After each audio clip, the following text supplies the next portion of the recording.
মানুষটাকে আমরা কিভাবে উঠায় নিব, কেন উঠায় নিব, এই কোশ্চেনটা বারবার করে ওনাদের উপর মহলের কাছে জিজ্ঞেস করা হচ্ছিল যে আমরা যে নামাবো তার ভিত্তি কী, ক্যামেরা তো অনেকগুলা, সাংবাদিক অনেকগুলা হচ্ছে মানে একদম আমজনতা, তারা যদি জিজ্ঞেস করে তো আমরা কি উত্তর দিব, সেই উত্তরটা ওনারা বারবার করে উপর মহলে জিজ্ঞেস করতেছিল। দেন ওদের কাছে কোনো উত্তরটা ভালো করে আসে নাই, ক্লিয়ার কোনো উত্তর ছিল না। আমি অনেক ধৈর্যশীল, আমি একটা জায়গাতে আমি অনেক প্রমাণ পাইছি যে আমি আসলে এই জায়গাটায় কখনোই কথা বলি নাই। অ্যান্ড এটা আমার সাথে কিভাবে ঘটছে, আপনার সবার চোখের সামনে ঘটছে, অ্যান্ড সবার চোখের সামনে এটা প্রমাণিত হয়ে গেছে। আমি যে কী পরিমাণ হ্যাপি, কী পরিমাণ আমার মনে হয়েছে যে আমার দুটো পাখা হয়েছে, আমি অনেক রিলিফ হয়ে গেছি। আমার মনে হয় গাত থেকে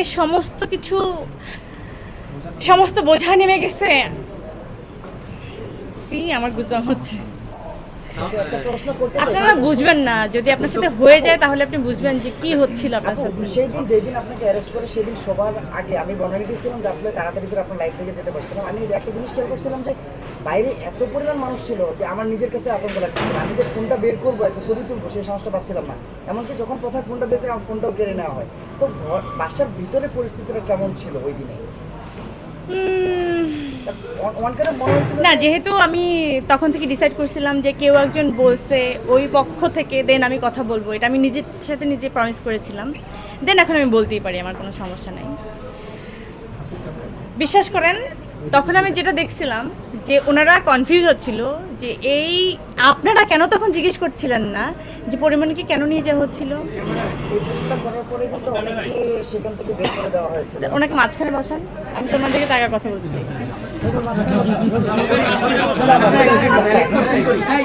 যে কোশ্চেন, হ্যাঁ, মামলাটা কোনো ব্যক্তি দেয় নাই, তারা বলছিল যে আমি নাকি বিভিন্ন মানুষকে ডিস্টার্ব করি, সামথিং নানা ধরনের জিনিসপত্র বলছিল। যেহেতু ঘটনাটা মিথ্যা প্রমাণিত হয়েছে, এখন কি আপনি চান যে রাষ্ট্রের কাছে যে মামলাটা আসলে একটু ডিসমিস হয়ে যাক? আমি জানি না, এখন পর্যন্ত আমি রাষ্ট্রকে ফোর্স করি নাই, বা আমি আহাজারি করে বলি নাই যে এই দেখেন এই মানুষটা এভাবে বলছে, এখন আমাকে ছেড়ে দেন। আমি এভাবে বলবো না, আমি আইনের উপরে বিশ্বাসী। যতদিন টাইম লাগে, যেভাবে লাগে, যত বছর ধরে আজিরা দিতে হয় ভাই তত বছর ধরে দিব।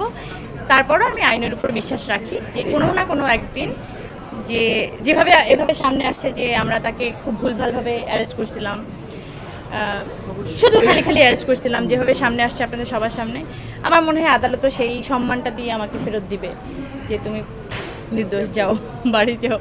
ওকে, অনেক রাত হয়েছে, আমরা তাকে বেশি না জানাই। লাস্টে খালি একটা কথা বলবা, এই যে শিল্পীদের কিছু হলে গ্রেপ্তার, অমুক তমুক, এইটা আসলে শেষ করে। শিল্পীদের নিরাপত্তা কোথায়, আর সবার প্রতি তোমার যে ভালোবাসা, এই ভালোবাসার প্রতিটার সামনে কাজ দেবা, কীভাবে দেবা, শেষ করে।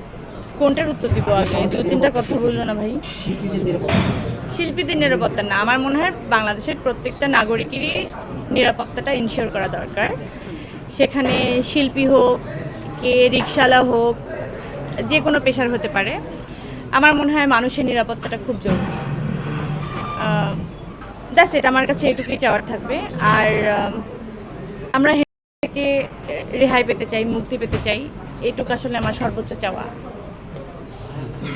দর্শকদের উদ্দেশ্যে কিভাবে সবাই তোমাকে অনেক বেশি ভালোবাসে, সেই ভালোবাসার প্রকাশ ক্যামেরার সামনে সবাই ভালো। এত রাত ওয়েট করতো না, তুমি বলে ওয়েট করছো, আমি নিজেও চলে যেতাম, অনেস্টলি বলবো।